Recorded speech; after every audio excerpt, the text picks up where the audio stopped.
The conference, held with support of the Political Affairs Unit of the African Union Mission Somalia AMISOM, is part of a wider effort advocating for more women representation in national politics. Somalia is holding national elections, and the country has set itself a minimum benchmark of 30% women's representation in parliament, so as to improve participation and representation of Somali women in decision-making and in politics.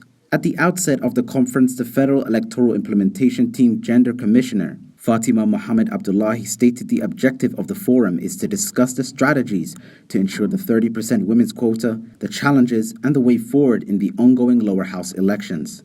The chairperson of the Women's Quota Committee, Batula Sheikh Ahmed Gabale, said the election of the upper house was successful in that we had 14 women elected as senators, in her remarks at the conference.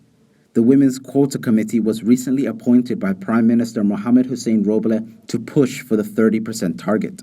She added that getting 30% of the 275 seats in the parliament is an uphill task which needs all of us to be united and fight for the women's share to be realized. All of us, women, politicians and media professionals, the youth, members of the Somali National Women Association and civil society activists must come together to put extra effort during the lower house elections so that we can do better than we did in the Senate elections.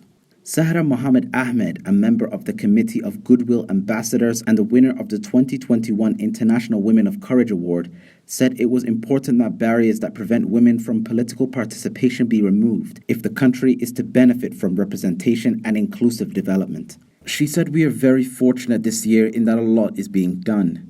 Women candidates should not at all listen to the voices that are meant to instill fear in them and discourage them from participating in the elections. They should not listen to anyone saying that the elections will be rigged.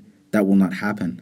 AMISOM's political officer, Muna Hassan Mohammed, urged the participants to double their efforts, assuring them of AMISOM and the Somali Security Forces' commitment to protect all candidates, including women, during the electoral process. The AMISOM's political officer said concerns have been raised about threat and intimidation against women vying for seats.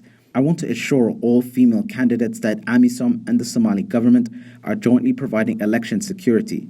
We are doing this to ensure the rights of every citizen involved in the election process are protected. AMISOM is mandated to provide security during the process in collaboration with the Somali security agencies to ensure that the electoral process is secured. In particular, AMISOM Police and the Somali Police Force are both part of the National Elections Task Force, the highest security team tasked with securing the elections."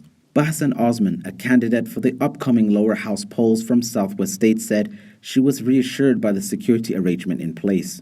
The candidate said, "We are hopeful that this year's election will be different and we have confidence in the security provided. If we get elected to parliament, our people will benefit the most since women who have borne the brunt of war and instability for the past 30 years will now play a meaningful role in peace and nation building."